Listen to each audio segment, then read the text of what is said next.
मैं बहुत कम शब्दों में बस सबसे पहले तो अपना सपोर्ट एक्सप्रेस करना चाहूंगी।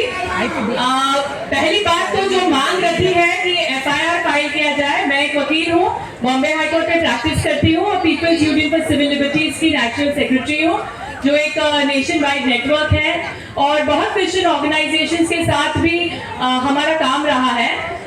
ये जो पूरी नफरती भाषा और अफवाहों का एक माहौल जो फैलाया गया है 2022 से हम देख रहे हैं, चाहे वो मुसलमान के खिलाफ हो, चाहे वो क्रिश्चियंस के खिलाफ हो, एक बहुत ही गंदी तरीके से जो नफरती भाषा, जो हेट स्पीच स्प्रेड की गई है, अलग अलग रैलीज निकालकर। महाराष्ट्र में कभी ऐसा नहीं हुआ जैसे 2023 में हुआ था कि हमारे पूरे देश में सबसे ज्यादा हेट स्पीच महाराष्ट्र में हुए थे और 200 से 300 अभी तक रैलीज निकली है जिसमें ये हेट स्पीच बोला जा रहा है और बहुत गलत, बहुत ही फेक जो न्यूज है उसको स्प्रेड किया जा रहा है, प्रोपेगेंडा को स्प्रेड किया जा रहा है।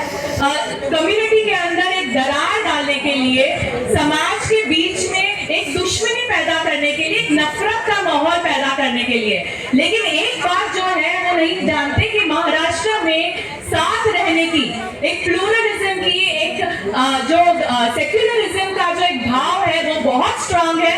पहले से सारे कम्युनिटीज एक साथ यहाँ पे रहे हैं। क्रिश्चियन समाज ने यहाँ पे इतना कंट्रीब्यूशन किया है, चाहे वो शिक्षा में हो, चाहे वो स्वास्थ्य में हो। मैं खुद एक कॉन्वेंट में पढ़ी हुई हूँ, मैं खुद विल्सन कॉलेज से आई हूँ और मैं भी आगे अपना पूरा श्रेय आगे बढ़ने का मैं क्रिश्चियन कम्युनिटी के जो एजुकेटर्स हैं उनको देती हूँ जिन्होंने ये संस्थाएं चलाई। लेकिन जो सबसे बड़ी एक प्रॉब्लम है कि जब ये नफरती भाषा जब ली जाती है, जब ये हेट स्पीच बोला जाता है, तो सरकार क्या करती है? सरकार को अगर वो चाहती है कि अमन शांति का माहौल हो, कि लोगों में मोहब्बत और प्यार का भाव हो, तो उन्हें एफआईआर फाइल करना चाहिए क्योंकि ये कानून के खिलाफ है। आज भारतीय न्याय संहिता का जो कानून है, जो आईपीसी को रिप्लेस किया है, वहां पे सेक्शन 196, सेक्शन 197, 302, 299 के अंदर हेट स्पीच के केस दर्ज होने ही चाहिए।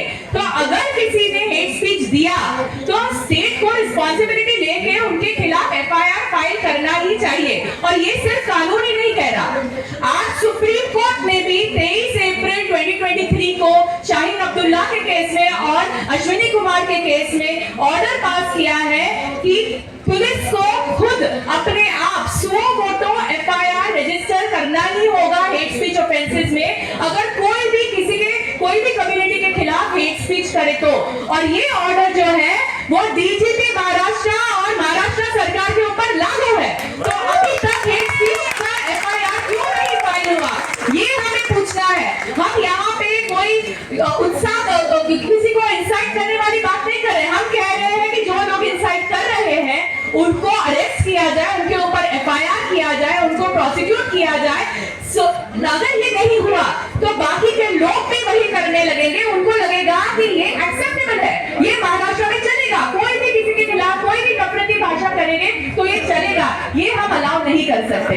इसीलिए हमें ये बुलंद रखना है। हमारी मांग जो है कि एफआईआर दर्ज हो, उनको अपनी मिनिस्ट्रीशिप से निकाला जाए। हमको ऐसे मिनिस्टर नहीं चाहिए जो भाषा करते हैं, जो हमारे स्टेट को डिवाइड करने की कोशिश करते हैं। हमको वैसे नहीं चाहिए ministers. We want those who want to maintain unity, who want to uphold the constitutional values, and who when they are holding the constitutional office, they want to ensure that they maintain equality, that they maintain dignity of office. And if they are unable to do that, we want them to resign. So this has to be our demand. FIR file होना ही चाहिए और उनके खिलाफ inquiry होनी चाहिए, investigation होना ही चाहिए। मैं बस इतना कहना चाहूंगी और thank you to the organisers for organising a brilliant programme and thank you to all of you for participating and standing for your rights. That is very important